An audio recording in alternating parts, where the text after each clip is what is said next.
we go without lights? No? Okay. At last we come to Project Unicorn's presentation. I would say the highlight of this presentation.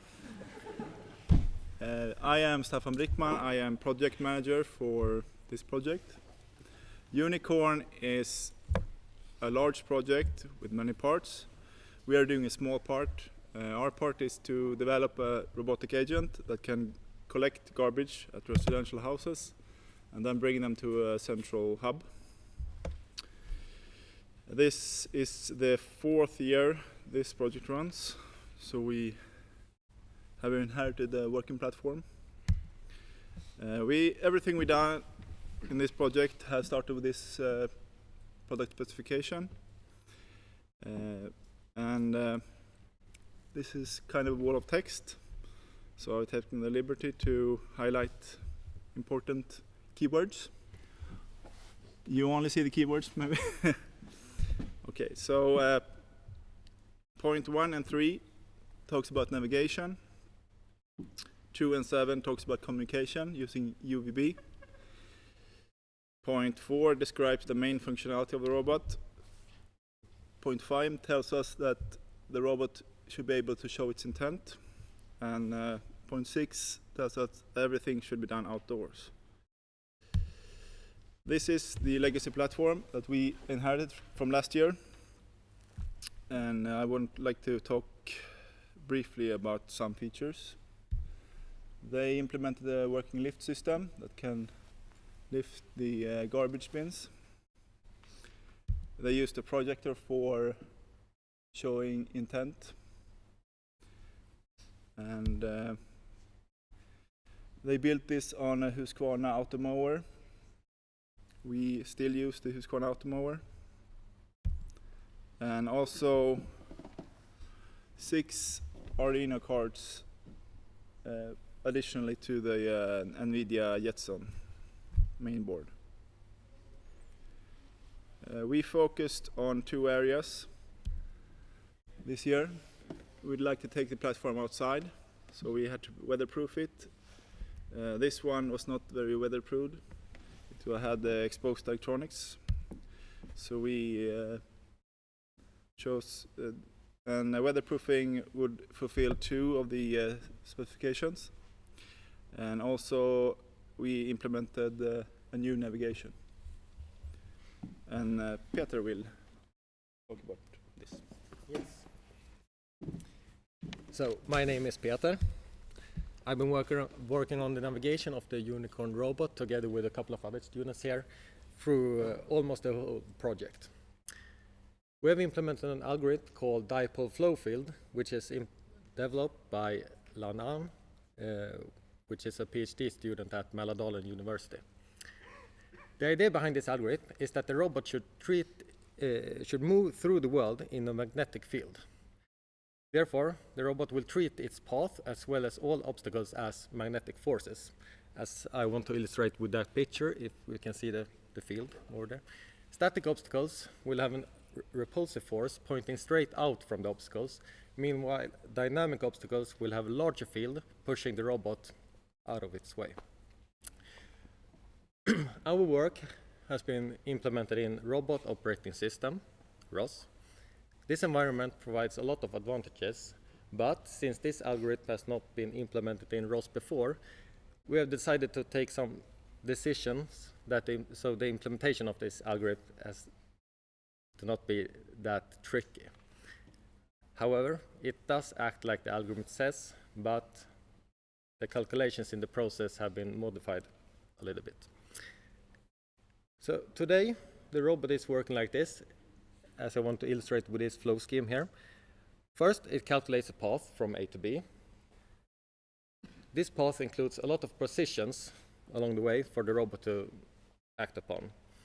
Then, for every time instance in the process, the robot calculates a sound force based from the attractive force to the path, the repulsive force from static obstacles, and also from the dynamic obstacles we get the dynamic dipole force. Then we calculate the linear and angular velocity for the robot, based on this sound force and also based on the robot's position relative its surrounding obstacles. And then, if the robot would deviate more than 1 meter away from its path, it will calculate a new path.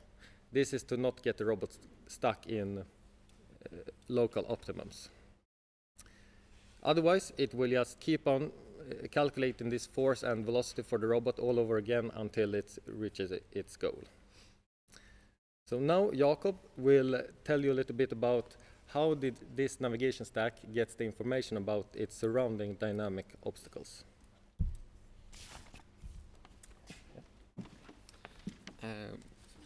The vision system is based on a Z camera, which provides a depth map that's calculated by comparing two images from slightly different viewpoints. We also use an object detection and classification algorithm called YOLO. It's based on neural networks, and we use a pre-trained model, and together with the depth map we can find and track the closest human in frame in real time. We take that information and we calculate the position and velocity of the closest human relative to the map frame, and then we send that information to the navigation where it's treated as a dynamic obstacle. That means that the repulsive force of the obstacle is relative to the speed of the object. Now Joshua will talk a little bit about the new platform.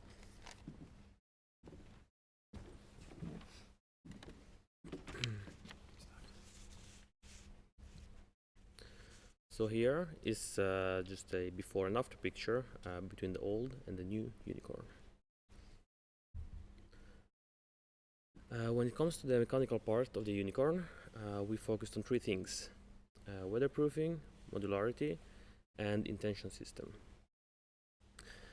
With the weatherproofing, we intend that all the electronic are to some extent safe from water by either being protected inside the original shell or by a plastic housing. The modularity here implies that the platform can be driven without the lift, and thus opening up new possibilities by making use of the navigation system in other configurations as well, such as the Butler. The intention system, on the other hand, explains that the system integrates and is more clear about the different states it is in, both indoors and outdoors. This is done by signalizing with its LED stripes the states of idle, path direction, reversing or lift activation, and waiting operator. And now Nicholas will speak about the sensors.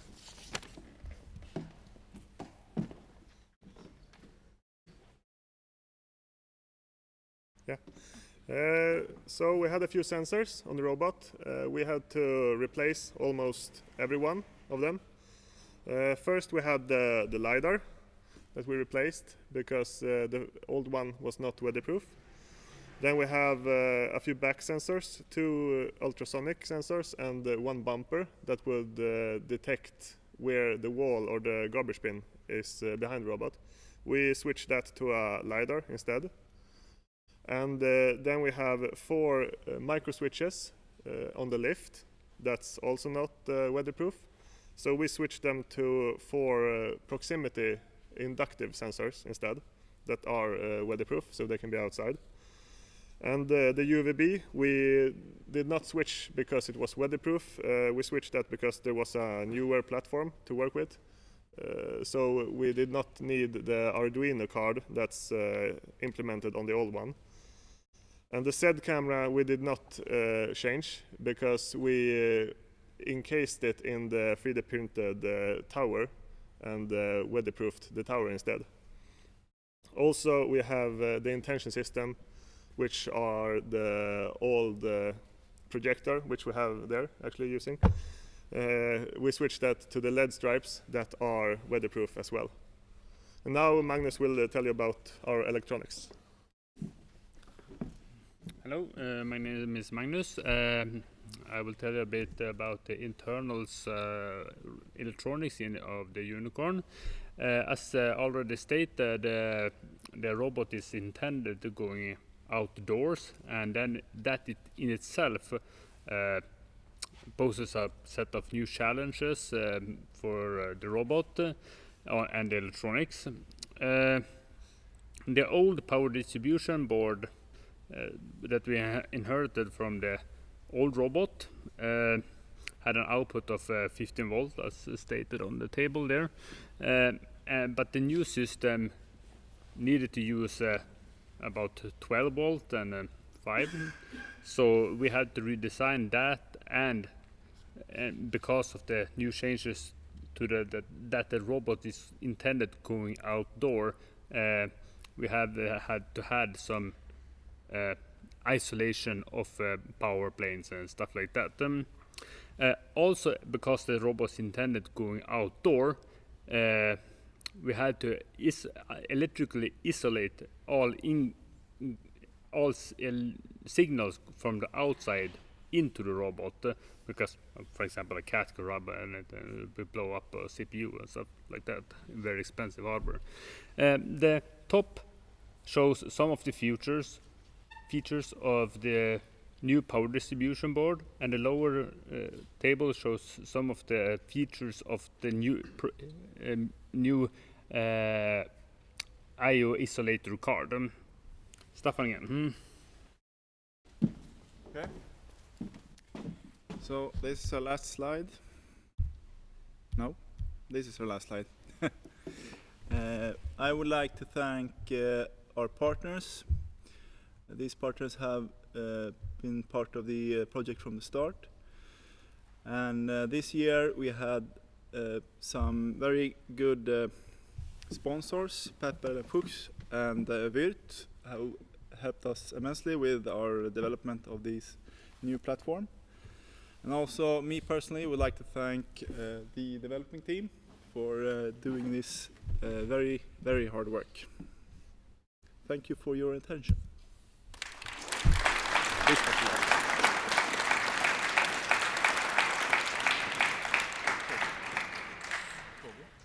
Any questions?